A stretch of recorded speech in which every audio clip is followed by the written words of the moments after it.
It's a great day to sign some RFAs. The Blue Jackets have one remaining player not under contract, but let's talk about Kirill Marchenko and Ken Johnson as they have signed multi-year deals to continue to be Blue Jackets for the next 3 seasons.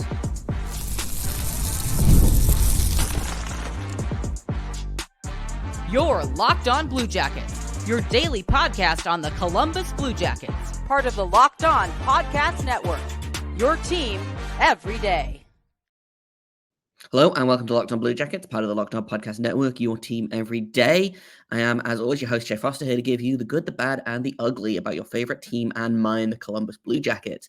Before we get started, I want to thank everyone for making this your first listen of the day every single day.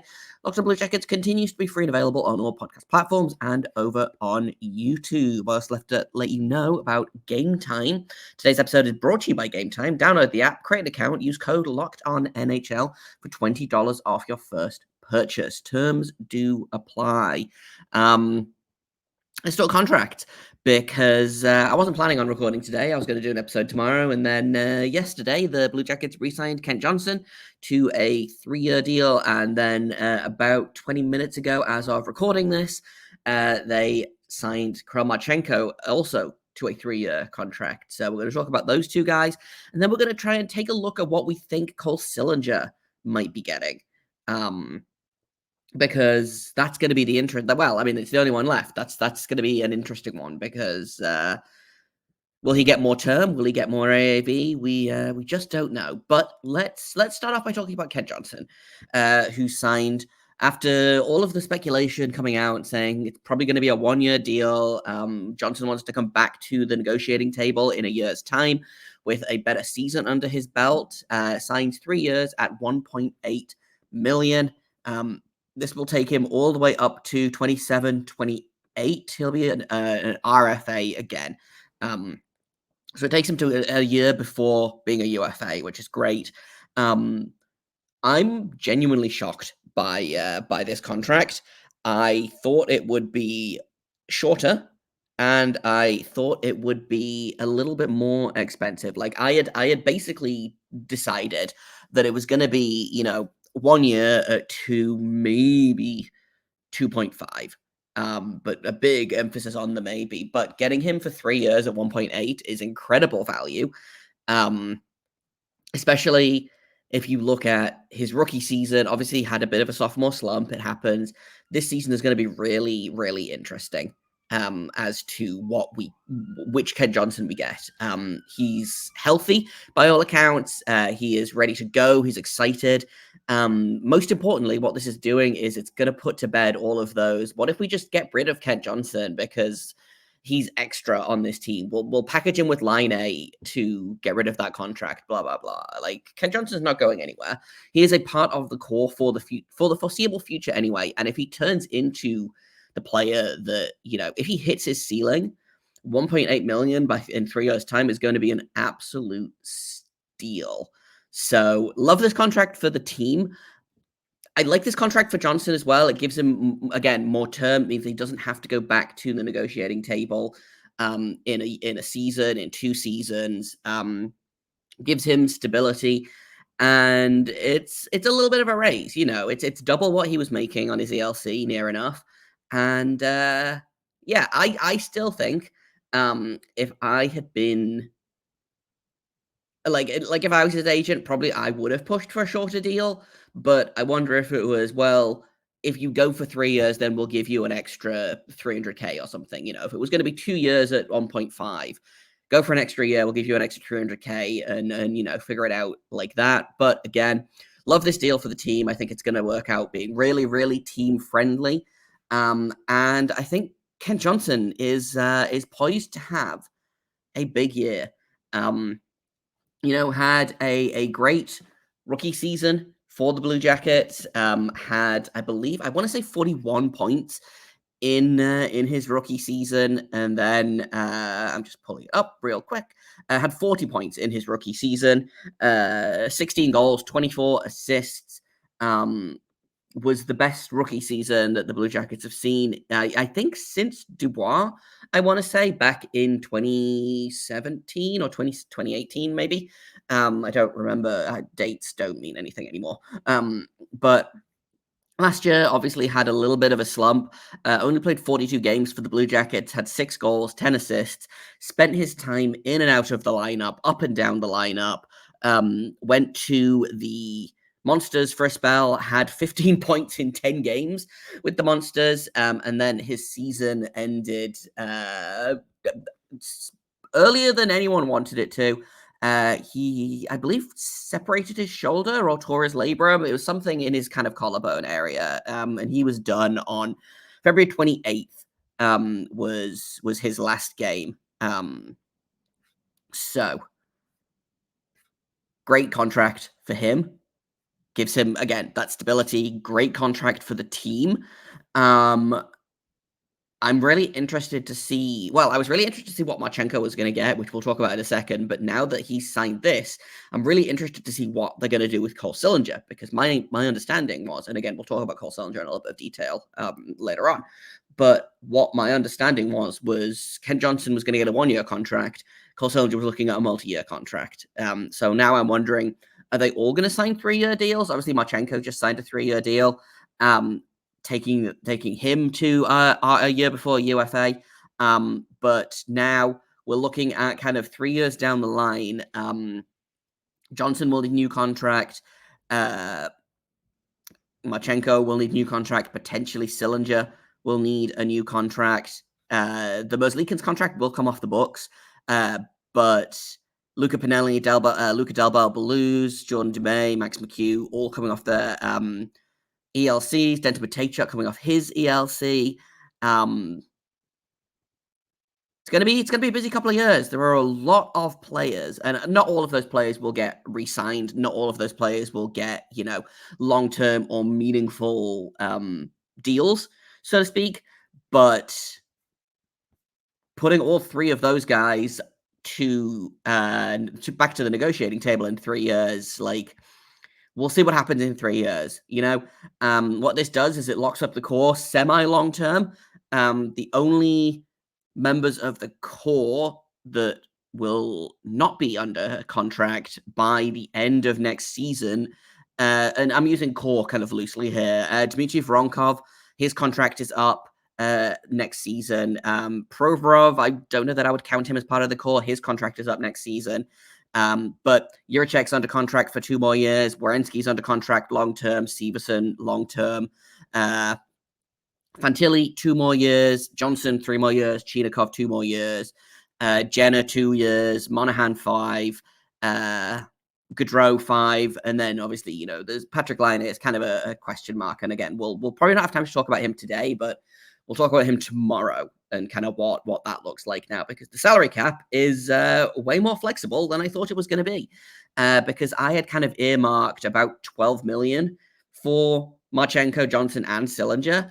And currently, Marchenko and Johnson are both, it's under 6 million. I think it's about, doing math off the top of my head, I think it's 5.650 in under the cap, of the cap. So the Blue Jackets will still have over $10 million of cap space, and that's with Laine on the team.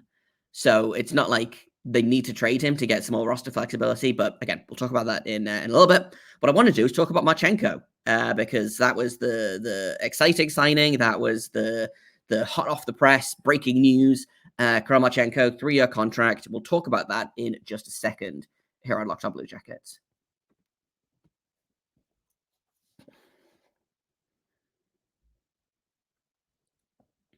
Welcome back to Locked On Blue Jackets, part of the Locked On Podcast Network, your team every day. We're talking contracts. We're talking RFAs. We've just talked about Kent Johnson and his new multi-year deal. Now we're going to talk about Kirill Marchenko and his brand new deal, which is both shorter and cheaper than I was expecting. So Kirill Marchenko signs a 3-year deal at 3.85, I believe is what the number is. I just had the tweet open and immediately lost it. Yeah, 3.85 AAV for 3 years with the Blue Jackets, courtesy of Dan Milstein, who is his agent, as he is with many of the Russians. Again, I had kind of earmarked 5x5 for Marchenko. That would have taken him to UFA status. What this does is it takes him to a year before UFA, still going to be under team control. I'm a little bit worried about what this contract will look like in 3 years' time, but this is great value for right now. Kirill Marchenko has back-to-back 20-goal seasons for the Blue Jackets, had 21 goals in 59 games in his rookie season, had 23 in 78 last year. So over the past 137 games, he's got 67 points and 44 goals. So he's scoring at just under half a point a game. And that has been with not ideal line mates, let's be honest, and I don't think anyone on this team has had ideal line mates for a couple of seasons now. So Marchenko is going to be someone that I'm really, really interested to see how he plays. And I think if I was a betting man, I would put money on him leading the team in goals this season. And I could see them putting him on that line with Gaudreau and Monahan. Because I think how it's going to shake out, again, is, this is way too early to be looking at line combinations, but what I would do when training camp rolls around is glue Gaudreau and Monahan together and then rotate wingers. Same thing with Fantilli and Brindley. Glue them together, rotate wingers. Like, there's a world where the top 6 next season is Gaudreau, Monahan, Marchenko, Johnson, Fantilli, Brindley. Like, that's a very young top 6, but that to me feels like a top 6 that is going to score goals, it's going to win games. Marchenko obviously is a goal scorer through and through, as evidenced by the fact that he has 44 goals and 23 assists. So he's almost doubled up on goals. That was after having 21 goals and 4 assists in his first 59 NHL games, which is still a very funny stat. But it is it's a great contract, again, for the team. I'm surprised at the I'm surprised at both. I'm more surprised at the AAV than the term. The term makes sense to me. They don't want, obviously, if they don't want him to walk right to UFA, they wanted to avoid that. I'm surprised that they did not say, okay, well, we'll do a shorter term deal, but for more money, unless that was what it was. Unless it was going to be like 5 years at 2.5, which feels like criminal underpayment. Again, like 3 years at 5 million had kind of been my lowball contract for Marchenko. So the fact that they managed to get it done for 3.85 is pretty great. Especially they avoid arbitration. Neither side wanted to go to arbitration. Marchenko came out and said basically, I don't want to fly to Toronto. It's summer. I'm enjoying my summer. I don't want to have to fly out to Toronto to sit in a room and have my boss tell me all of the reasons I don't deserve more money, So they avoid it. The Blue Jackets continue to have their streak of never having a player go to arbitration. That might change in the future, but as of right now, Marchenko avoids arbitration, not necessarily just under the wire. I've seen stories before of players are walking into the room for their arbitration and then it gets done and they're like, okay, great, we're not going to arbitration anymore. So it wasn't quite like that, but it was getting a little bit twitchy, maybe. I had decided that I wasn't going to worry until like Monday afternoon, but Don Waddell decided to give me a gift and gave me a Marchenko contract before I even started to really worry about it. I know everyone was kind of getting a little bit twitchy. I had one of my everydayers was added me on Twitter about it, like worried that Marchenko was just going to walk. That wasn't going to happen. He was either going to be traded or he was going to sign, or he was going to potentially sit until he signed or was traded. There wasn't a situation where Marchenko was going to just walk away because that's not how his contract was structured. Like, that's not how RFAs work. He was given a qualifying offer. Worst case scenario, he signs that qualifying offer. They do the whole song and dance again next season, which is kind of what they did with Patrik Laine in his first contract. in his first contract negotiation with the Blue Jackets was they couldn't reach an answer, so he signed his qualifying offer for 1 season. They went back to the negotiating table the next year, and he ended up signing that 4-year deal. So, like, that could potentially have happened. It didn't. Everyone's happy Marchenko is here for another 3 years. People can stop trying to trade for him as well, because that's the theme, I feel like, of every offseason is, oh, good young player is an RFA and hasn't signed a contract immediately. We'll take him off your hands for garbage. So Marchenko, here for 3 years. Johnson, here for 3 years. And again, we'll talk about the cap situation in a little bit more detail in a second when we talk about Cole Sillinger, but getting both of these guys for under $6 million together means now it turns to the Laine contract. Are they more willing now to retain? Because, like I said, so they still have to hire, they still have to extend Cole Sillinger, but they have, Poppedia has updated since I started recording this. Excellent. Even with Cole Sillinger signing, and let's say he does 3 years at $3 million, that still gives them almost $8 million in cap space for emergencies, for injury cover, for like trade deadline pickups or whatever. Not that I'm saying that they're going to be a team that buys at the deadline, but you know what I mean. You know, they have $7.8 million in cap space, and that's if Cole Sillinger signs for $3 million, which I'm questioning now based on the Marchenko contract. But we'll talk about that in a minute. So that's $8 million. If they manage to get rid of all of Laine's contract, that turns into $16 million, give or take a couple $100,000. Because again, I can't do math on the fly.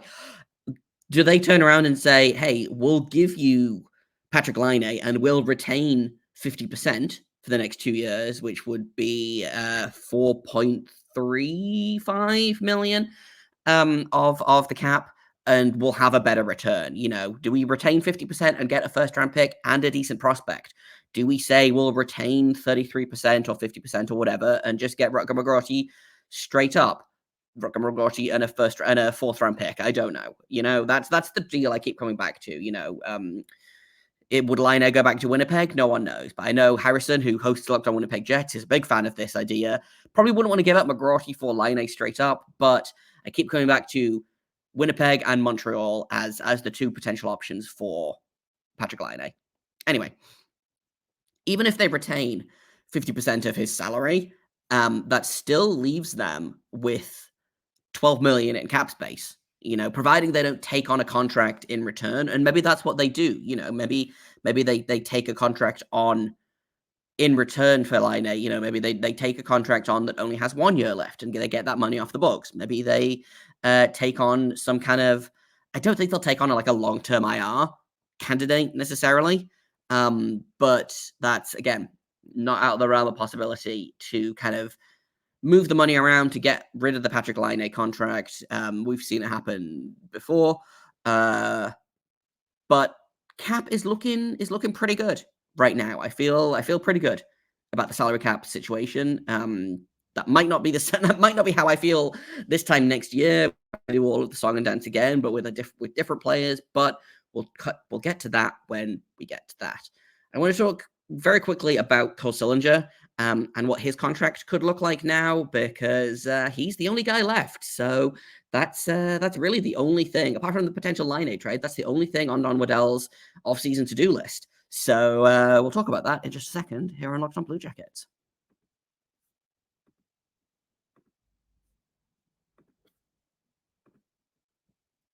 Welcome back to Locked On Blue Jackets, part of the Locked On Podcast Network. Thank you for making us your first listen. And we're going to talk a little bit about Cole Sillinger, who is the only Blue Jacket without a contract right now.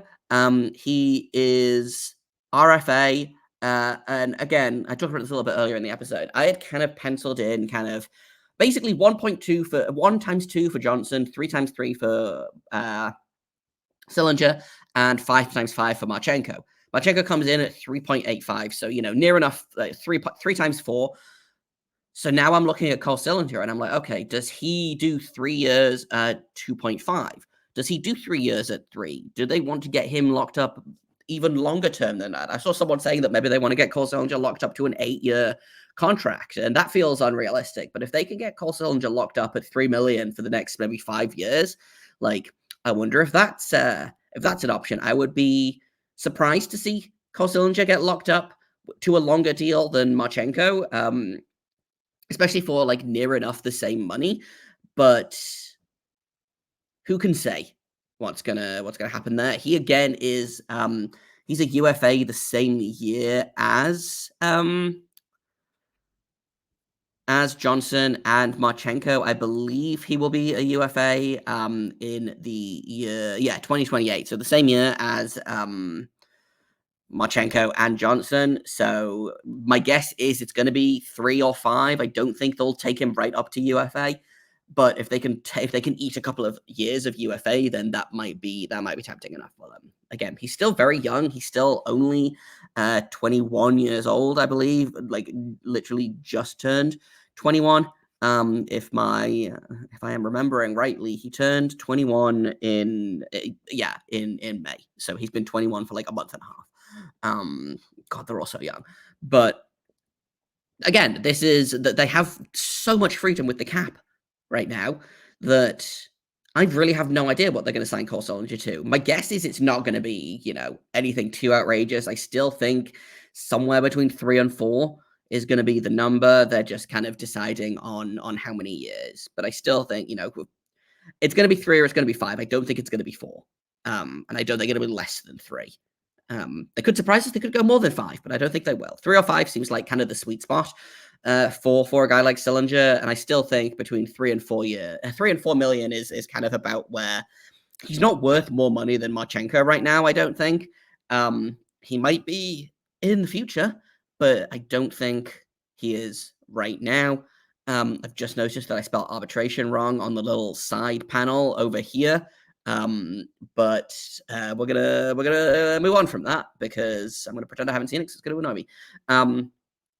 Overall, not a bad weekend's work for Don Waddell. Obviously, that Marchenko contract was on a lot of people's minds. I had Sillinger as the first of those 3 players to sign. Quite frankly, I thought Johnson might drag it out a little bit, but they got it done. They got Marchenko done. Now we sit back and wait for what Cole Sillinger's contract is going to look like. And once that's done, then it's a Laine trade, and then we will probably know what the roster is mostly going to look like next season, which is exciting. So we'll be able to kind of talk a little bit about, line combinations and depth chart and, holes in the lineup where prospects can maybe make a jump, all of those things. Lots of fun now that the stress of contract negotiation is this close to being done.